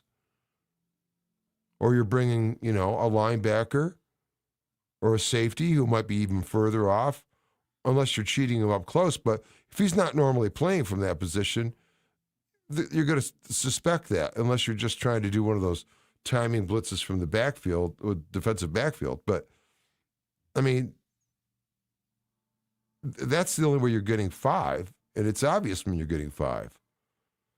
But the Bills, in their 3-4, in the base, because those 2 outside linebackers are actually on the ball, you've actually got 5 guys on the line of scrimmage now.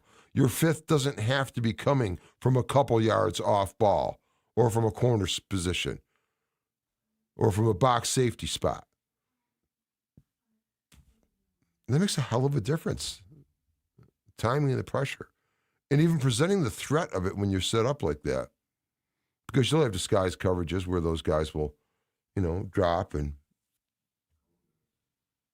maybe you do bring somebody else. And I think this defense could unleash guys in ways that we don't know how they could be unleashed, because they were never really able to be unleashed in McDermott's defense. What do we know that Javon Solomon can really do from the edge? Or Greg Rousseau? Or how much better will Michael Hoyt be operating from there? But Hoyt could even, he can also play that 5 tech, one of the inside 3. But the Bills need a stout nose. They need somebody in the middle. Somebody in the middle. Again, Caden McDonald.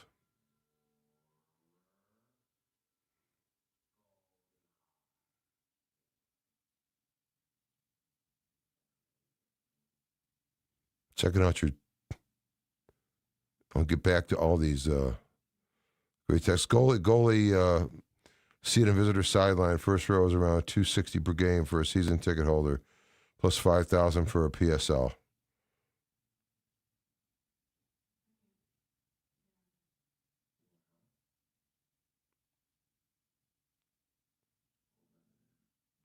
Yeah, you can see a lot from that end, that aspect anyway.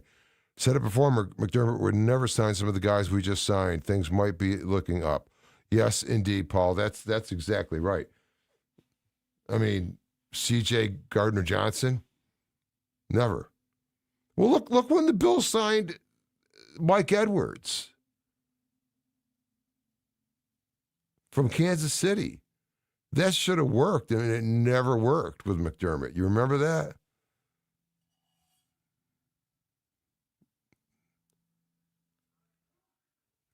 Goal line seats, baby. DJ's from Hanau, an eastern suburb of Frankfurt, population of 110,000. Nice, man, nice. I was in the aviation industry, so I did stuff. I was in Munich or München, as it were, and Hamburg. Went through Frankfurt Airport a few times. Was never in Berlin, though. Never in Berlin. Paul's back with us. We need another receiver. Yeah, we need a burner. We need that speed threat. I mean, if you can find that in the 3rd round after you get this nose tackle in the 1st. But then they, the off-ball linebacker business, they're going to have to sign some guys too. I mean, I would not be surprised if Shaq Thompson is not back on this team. But we'll see. I think in the draft they're going to go for a wide receiver. That's possible. I'm not sure with the first pick though. Not after the.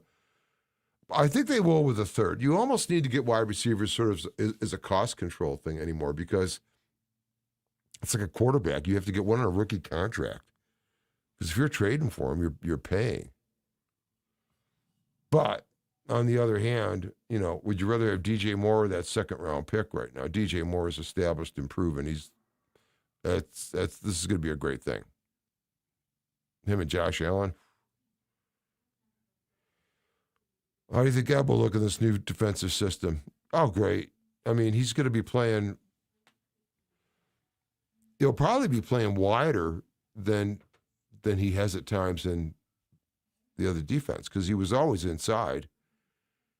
So if he's, playing a 3-tech or a 4-eye at most, but, you'll be out at the 5 slot out wider, outside of a, inside shade of a tackle perhaps, which I'm sure he's lined up at, and it'll be different spots. But, the other part about it is that it seems like from what I watch is that a lot more double teams happen in the middle. And if you can get a guy in there that can take on a double team and shed one of those blocks and get an arm on a running back, and that's what some of these guys like, Caden McDonald can do. And, the other guy I watched, I forget his name. These are guys that Joe Marino has identified. Don't miss Lockdown Bills. That's everything you need to know right there. Shout out to Joe. But that'll be fine in this defense. He'll excel.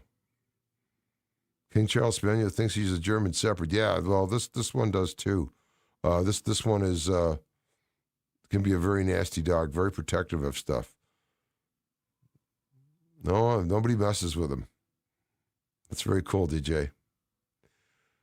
Just the fact that the defense won't be the same predictable soft zone McDermott system with more aggressive schemes. It will be a complete 180. Yes, Blues Bender, indeed it will.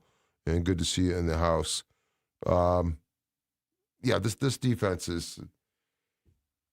it's never been about aggression with McDermott.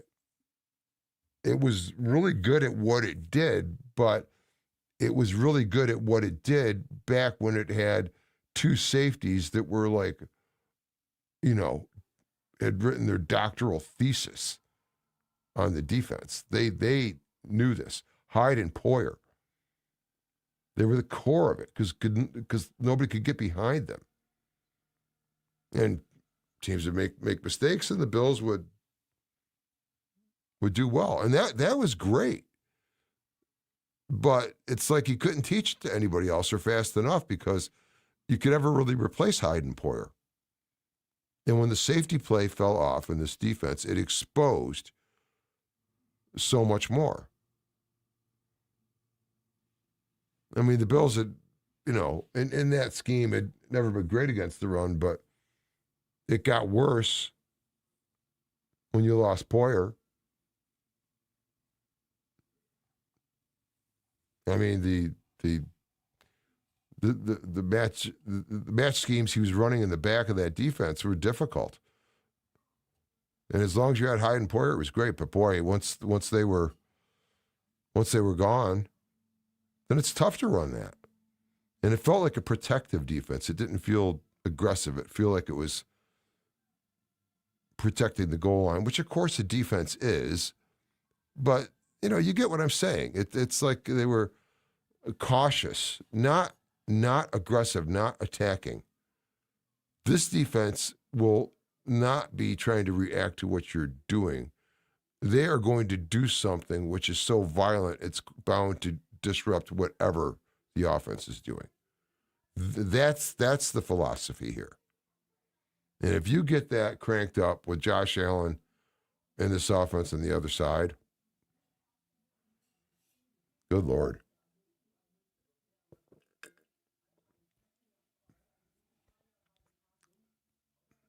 Let's keep the comments going here.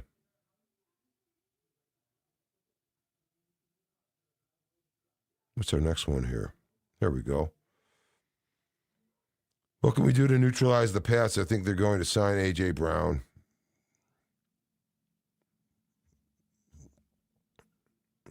I'm not that worried about A.J. Brown. He didn't really have a good year, and he's I think he's going to be a little bit of a problem for them. Probably not at first, but I'm just not afraid of the Patriots because I'm just not afraid of, what's his face there, Ace Rusevsky. I mean, Drake May. Patriots. It's just us here, right? Fuck the Patriots. Why did we let Trent go the first time? I thought he played good for us. Well, he was, he was okay. I think he's mostly a special teamer. I think he is kind of a dog, though. I think he's that same sort of attitude that we've talked about with these other guys that have come in. DJ Moore, D. Alfred, Bradley Chubb, C.J. Gardner-Johnson, Geno Stone. I mean, just talking about nasty, feisty dudes. Attitude. It's all about attitude.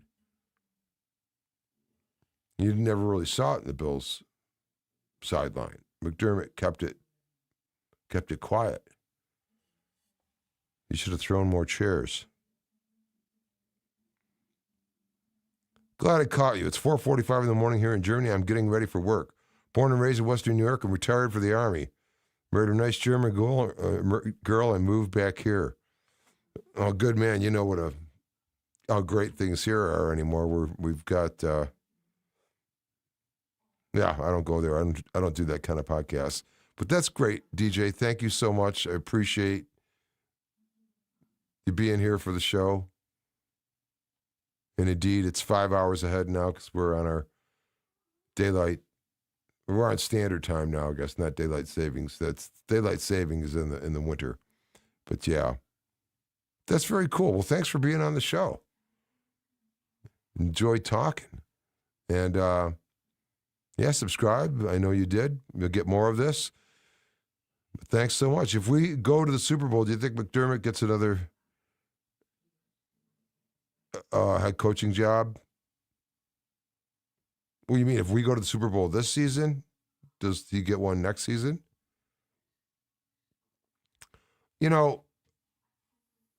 McDermott would be good to go out. McDermott is the kind of guy that needs to go and coach a club that's in the doldrums. Where you should go coach? You should go to the Jets. Get the Jets straightened out. He got the Bills straightened out.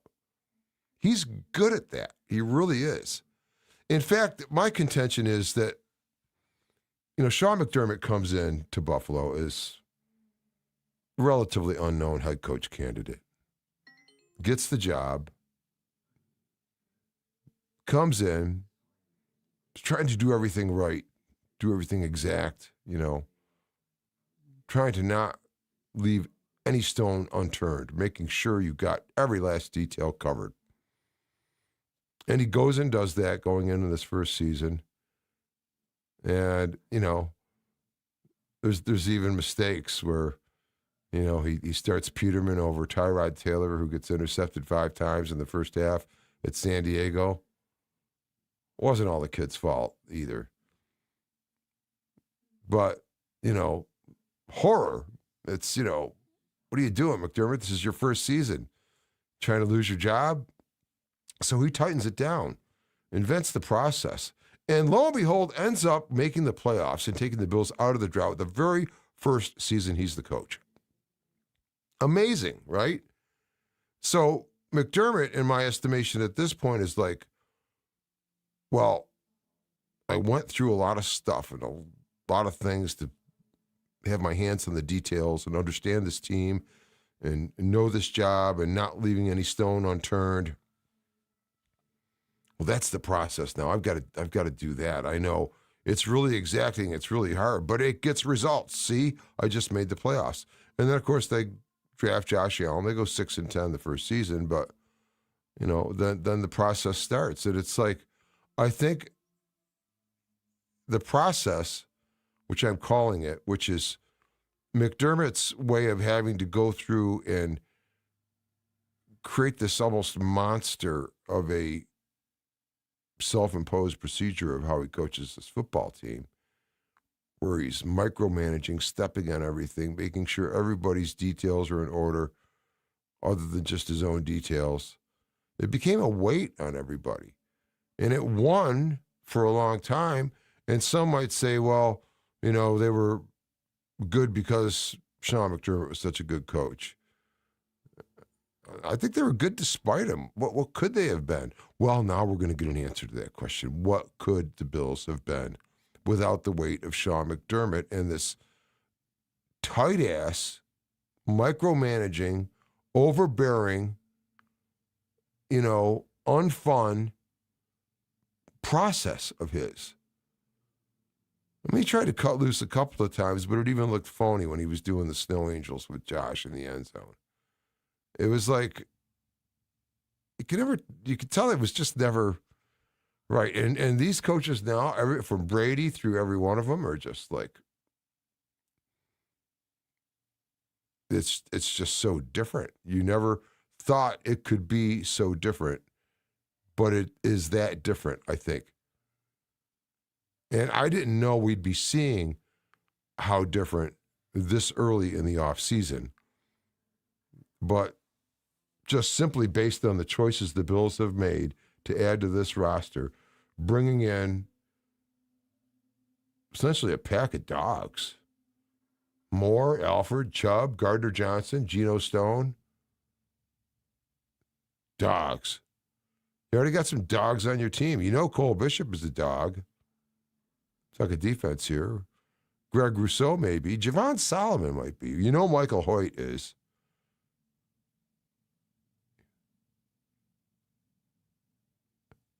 Ed Oliver. Did I mention Ed? I worry about Terrell Bernard. That's the one that bothers me. This guy's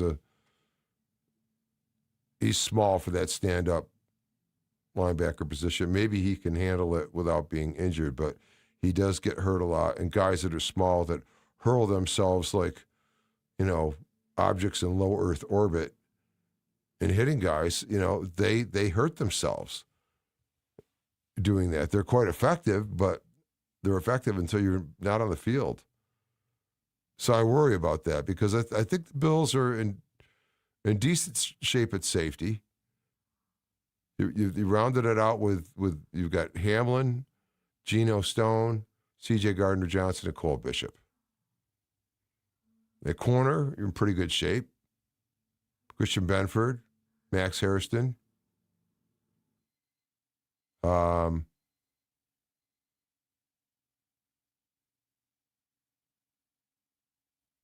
Jordan Hancock, I guess if you're calling him that, I think Hancock is more sort of on the safety side.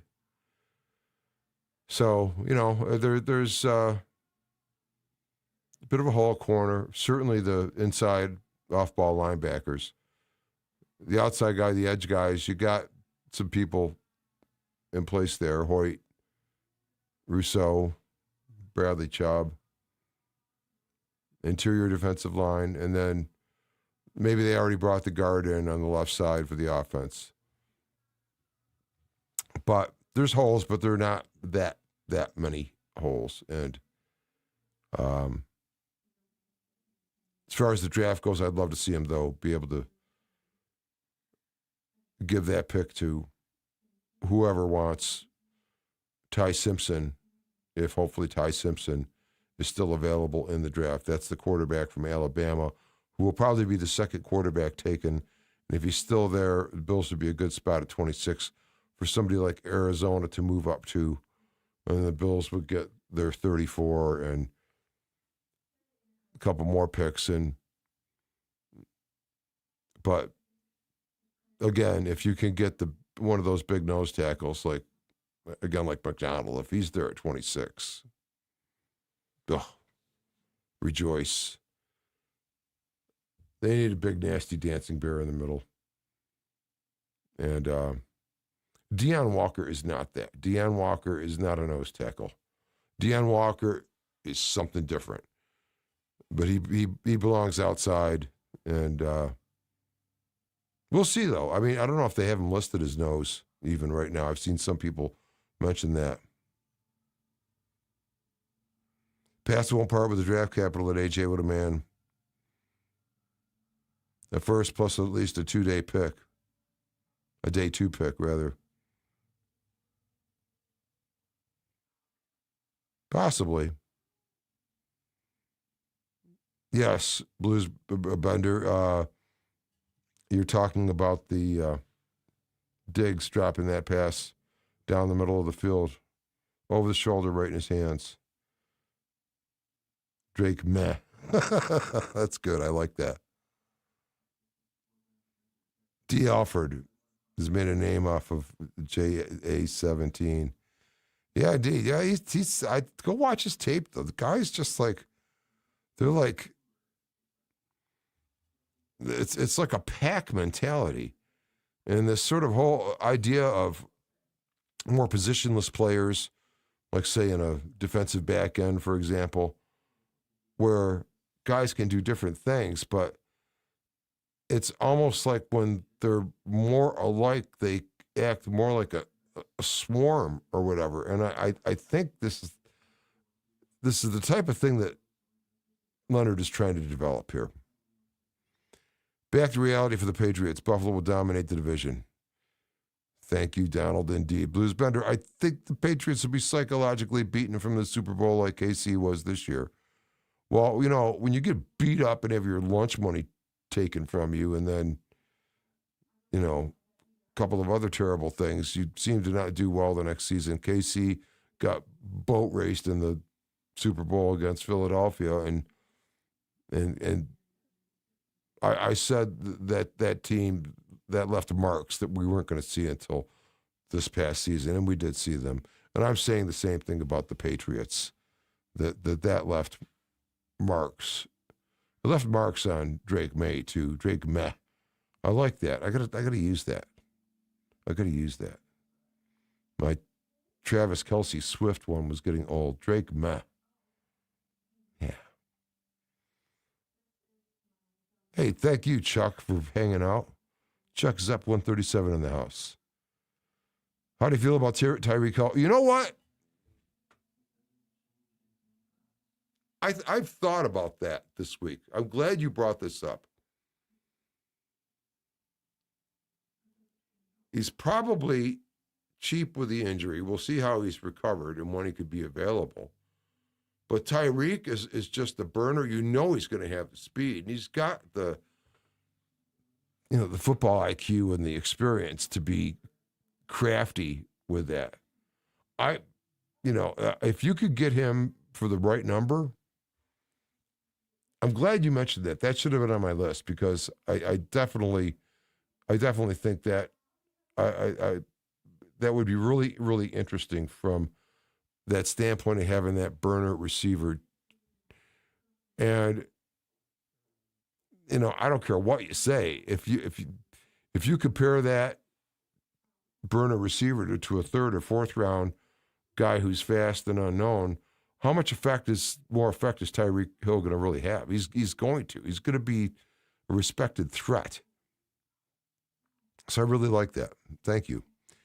I think this offseason has been an indictment on McDermott from what went down during the season with his slights at Bean, and he may have been the one trying the power play. I don't know if it's so much him trying the power play. I think it's more that McDermott had gotten sort of used to running things. He always was the big brother, right?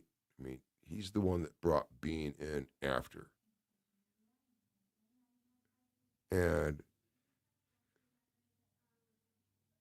Terry Pagula wanted somebody to be in that role for the football team, and McDermott took it up. And then I think when he was developing his process, when, going through and winning that first year and having it become a monster, well, it became a monster, but he became the monster too because it was his choice to be able to enforce it.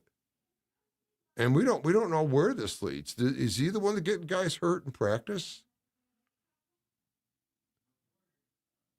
Is he the reason our defense would falter the critical times in the playoffs?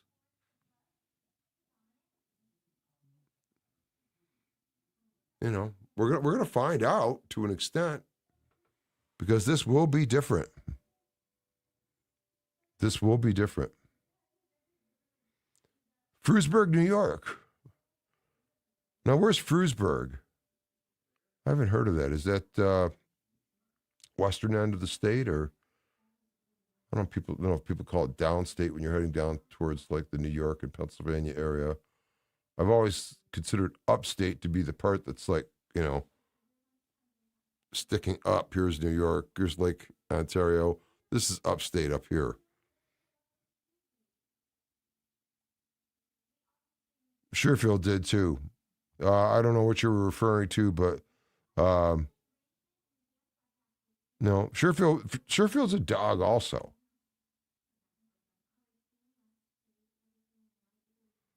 Yeah, Concepcion. I doubt it. I doubt they pick a receiver that high. They're not picking a receiver at the end of the first round after signing DJ Moore. They'll either trade down or they'll get their nose tackle, I think. I mean, a lot of people are mocking C.J. Allen, linebacker to the Bills, who is not great coverage. He's definitely a big thumper downhill linebacker, for sure.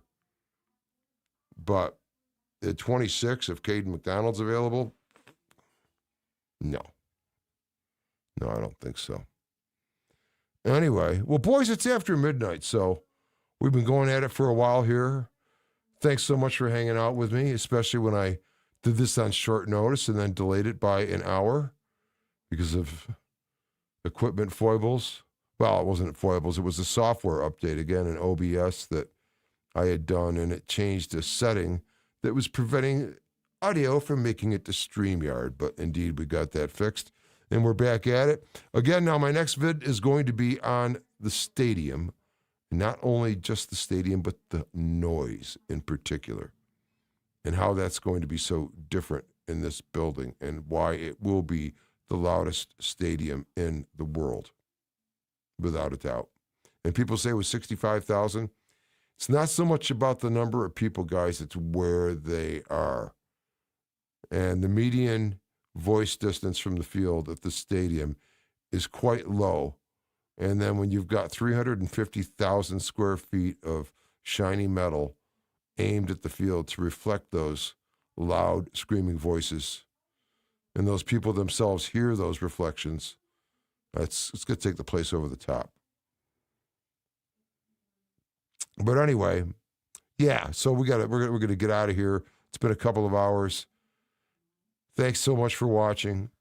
Again, if you're new here, and I know a number of you indeed are new here, go ahead and take the second, the nanosecond, the instant, the actual negative amount of time required to hit that subscribe button.